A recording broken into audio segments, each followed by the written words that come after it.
शेगावचा राणा संत गजानन महाराज यांच्या पालखीचं सोलापूर शहरामध्ये आगमन झालेलं आहे। आपण बघू शकताय की संत गजानन महाराजाचं यंदाचं 55वं वर्ष आहे आणि आपण बघू शकताय की अतिशय शिस्तबद्ध पद्धतीनं हे जे वारकरी आहेत ते सोलापूर शहरामध्ये दाखल झालेले आहेत। काल उळे या गावी मुक्काम ठोकल्यानंतर आज सोलापूर नगरीमध्ये या ठिकाणी हे जे वारकरी आहेत ते या ठिकाणी आलेले आहेत। जवळपास शेगाव ते पंढरपूर असा 750 किलोमीटरचा प्रवास हे लोक पायी करत असतात आणि आपण बघू शकताय की पांढरे शुभ्र वस्त्र परिधान करून डोक्यावरती टोपी घालून हातामध्ये भगवे झेंडे घेऊन या ठिकाणी वारकरी जे आहेत ते पंढरीची वाट जी आहे ते चालत असतात। आपण बघू शकताय समोरच्या बाजूला या ठिकाणी झेंडेकरी आहेत, मागच्या बाजूला टाळकरी आहेत आणि त्याच्या मागे संत गजानन महाराज यांची पालखी असणार आहे। खरं तर सोलापूरमधील जे प्रशासकीय अधिकारी आहेत त्यांच्याकडनं या ठिकाणी रूपाभवानी चौकामध्ये या पालखीचं जे आहे ते स्वागत केलं जाणार आहे आणि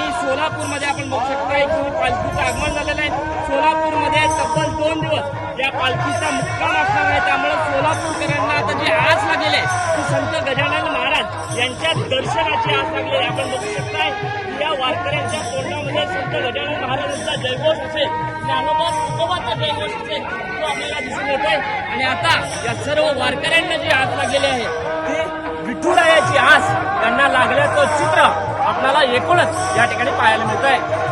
विश्वभूषण लिमये, साम टीव्ही न्यूज, सोलापूर।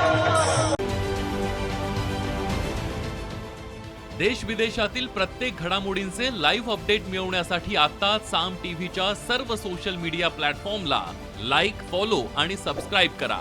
तसंच सर्व नोटिफिकेशनसाठी बेल आयकॉन प्रेस करायला विसरू नका।